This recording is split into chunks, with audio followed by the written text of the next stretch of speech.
আজকে আমরা বারবিকিউ করব। কটেজের একপাশে পার্কের মধ্যে বারবিকিউর একটা জায়গা আছে, সেখানে আগুন জ্বালাইছি, কিন্তু যে পরিমাণ শীত, আয় হায় রে।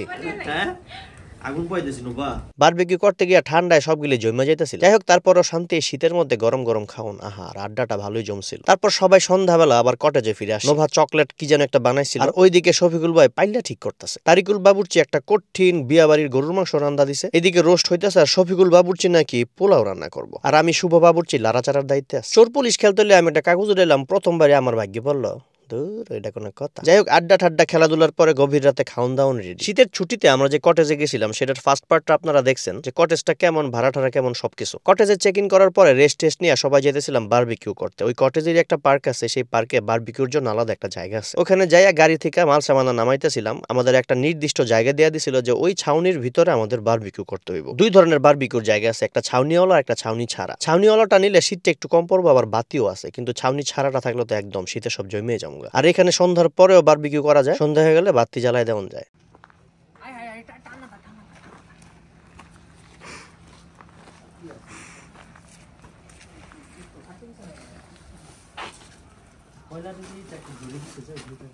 প্রত্যেকবার বারবিকিউ করতে গেলে আগুন জ্বালানোর সময় এক বিপদে পড়ে যায়। আগের বার কেমন আগুন জ্বালাইছিলাম সব ভুলা যায় পরের বার। অনেক কষ্ট মষ্ট আগুন জ্বালানোর পরে কি যে একটা খুশি লাগে। যাই হোক, অনেক নিশ্চিন্তে যে আগুনটা জ্বলছে, এখন বাকি কাম কাজ করাই যায়। একবারে সবাই উইটা বুইটা লাগছে আগুন জ্বালানোর লেগে, এমনি লাগছে ঠান্ডা, সবে আগুনের কাছাকাছি একটা আগুন পোহাইতেছিল। এগুলো দেখে আমগো ছোট্ট সায়ান কইতাছে আমি ভালো আছি, আমি আরামসে বয়ে বয়ে খালি দেখতেছি কে কি করে। এমন পরিমাণে ঠান্ডা ছিল যে আগুন জ্বালায় মনে পড়ে গেল যে আগে যে আগুন পোহাইতাম না, ওইরকম আর কি। তো ভাবলাম আমি একটু উইটা আগুনটা পোহাই। আগে শীতের দিনে চুলার পরে এমনি কত আগুন পোহাইছি। আপনারা যারা শীতের মধ্যে বারবিকিউ করবেন তারা একটু আগুন এইভাবে পোহাই নিতে পারেন। যাই হোক, সবকিছু রেডি হইতে হইতে আশেপাশের পরিবেশটা একটু দেখালই। এখানে একটু একটু স্নো পড়ছে, এই পুরাটাই হইতেছে তরিনমে পার্ক। আর এখানে একটা ওপেন ক্যাম্প সাইটও আছে, যেখানে এসে আপনি শুধু ক্যাম্পিং করে থাকতে পারবেন। নিজের টেন্ট থাকলে আইনা টেন্ট কুইপা তারপর সুন্দর করে বারবিকিউ করতে পারবেন, মানে রাতে থাকতে পারবেন। আর এই বারবিকিউর জায়গাগুলো ইউজ করার জন্য তাদের থেকে অনুমতি নিতে হবে এবং তাদেরকে একটা পেমেন্ট করতে হবে। যাই হোক, প্রচুর ঠান্ডা থাকলেও আশেপাশের পরিবেশটা দারুণ ছিল। যখন আরো বেশি স্নোফল হইব, চারপাশ একদম সাদা হয়ে যাবে, তখন আরো বেশি সুন্দর লাগবে হয়তোবা। হ্যাঁ, এটা যে একটা দুই একটা কি রাইখে আসছে না একটা।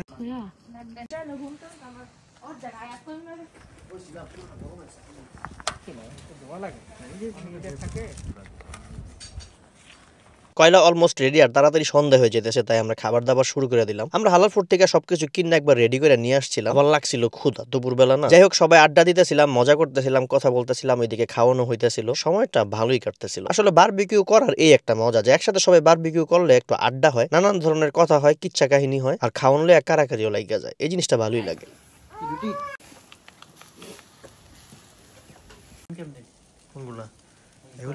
আড্ডা দিতে দিতে খাইতে খাইতে সন্ধ্যা হয়ে গেছে, তাই সবাই বসে একটু কথা বলতেছিলাম। মন চাইছিল আরো কতক্ষণ এখানে থেকে বারবিকিউ করি, কিন্তু উপায় নাই, কটেজ ভাড়া করছি, কটেজে যাইও তো আড্ডা দিতে হবে, তাই না? তার মধ্যে আবার রাতের খাবার দাবার রেডি করতে হবে।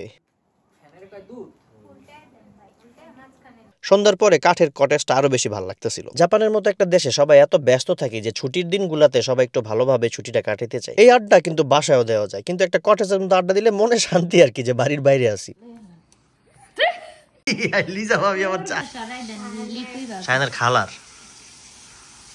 এদিকে রান্না বান্নার প্রস্তুতি চলতেছিল। আমরা আজকে সিদ্ধান্ত নিয়েছিলাম যে আজকে ছেলে জাতিরা রান্না করবো, আর নারী জাতিরা বয়ে বয়ে একজন একজনের বদনাম করবো। ওইদিকে আমাদের শফিকুল বাবুর্চি পাইলা ঠিক করতেছে। আজকে গাড়ি থেকে নামাইতে গিয়ে পাইলা হালাই দিছিল, ইস কি একটা কষ্ট। আর আমি ভাবলাম একটু উপরতলায় যায় দেখি, উপরতলা থেকে নিচতলা দেখতে কেমন দেখা যায়। উঠছি ঠিকই, নামতে অনেক ডর করে, কত কেমন লাগে। এই জ্বালা যন্ত্রণা ভাল লাগে, অনেক পড়লে কোমর মোমর সবই যাইবো। নামতাছি এটা আবার ভিডিও করা লাগে।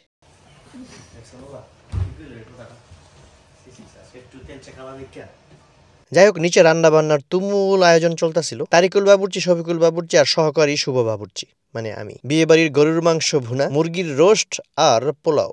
বুঝলাম না, কটে যাইয়া সবার বিয়ে বাড়ির খাওয়ান খাইতে মন চাইলো কি আর। আসলে আমরা সবাই ব্যাচেলার থাকতে প্রতিদিনই রান্তাম, এখন বুঝলে গেছি অভ্যাস খারাপ হয়ে গেছে। তারপরও দেখি চেষ্টা করে কি হয়। তিনজনে এমন ভাবে রান্না বান্না করতেছিলাম যে মনে হয় জাপানে বা বাংলাদেশে কোনো বিয়ে বাড়ির কন্ট্যাক্ট পেলে ঠিকই তিনজনে গিয়ে বাবুর্চির কামরা করতে পারো। তারিকুল ভাই যেই একটা বিয়ে বাড়ির গরুর মাংস রানছে, আই হেরে একদম চাইয়া রয়েছে। গরুর মাংস আসলে সব ভাবেই মজা, যেভাবেই খান, তবে বিয়ে বাড়ির মতো হইলে একটু বেশি মজা লাগে। আর এই যে রোস্টটা হয়েছে পর্যায়ে প্রায় শেষ আর কি। আর গরুর মাংসটা হয়ে গেছে শফিকুল বাবুর চেয়ে আবার পোলাও রান্নার জন্য তুমুল প্রস্তুতি নিতে সে আজকে বিয়া বাড়ির পোলাও খাওয়াবে আমাদের। ওইদিকে চোর ডাকাত পুলিশ খেলতে বসেছিলাম সব গিলিয়ে, মানুষ হয়ে গেছি 6 জন, অপশন তো 4টা, কি আর করবো মিল্লা জিল্লা খেলতেছি। আর আমার ভাগ্যে পারলো গিয়া ডাকাইত, ভাল লাগে জ্বালা যন্ত্রণা। কি চোর পুলিশ ডাকাইত বাবু কেন পরে না বুঝলাম না। যাই হোক পরের বারও দেখি আমার ভাগ্যে কি পরে, ভালো কিছু একটু পর নে পড়ছে ডাকাইতের উপরে দা।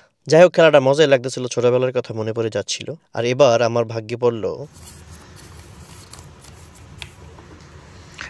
আমি বাবু ওই বাবু আই রে পাইছি রে বাবু। আমার 100 দেন, আমার 100 দেন, 100 দেন।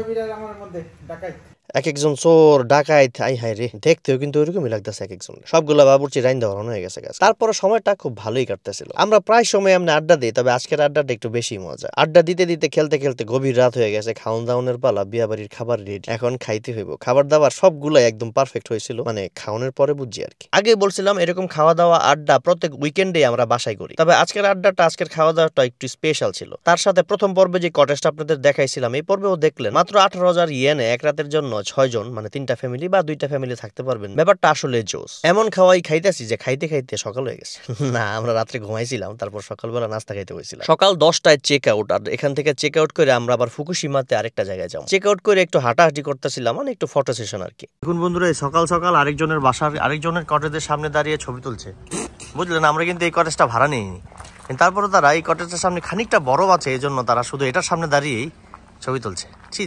যাই হোক আজকের ব্লগটা এই পর্যন্ত, মানে কটেজের 2টা পর্ব শেষ হলো। যারা প্রথম পর্বটা দেখেন নাই তারা প্লেলিস্ট থেকে দেখে নিতে পারেন। তোচিগির নাসুশিওবারাতে Torinome auto park river camp site. মোটামুটি নিজের বাজেটের মধ্যে এই কটেজগুলো আপনি ভাড়া পাবেন। গুগলে এই জায়গার নামটা লিখলে আপনি ডিটেলস পাওয়া যাবেন। এখান থেকে আমরা যাবো ফুকুশিমার একটা ট্রেডিশনাল জাপানিজ ভিলেজে। সেই ভিডিওটা যদি দেখতে হয় অবশ্যই আমার পেজের সাথেই থাকেন, আর আমার চ্যানেলটাকেও সাবস্ক্রাইব করেন। পরের ভিডিও আসার আগ পর্যন্ত ভালো থাকেন আর ভালো রাখেন।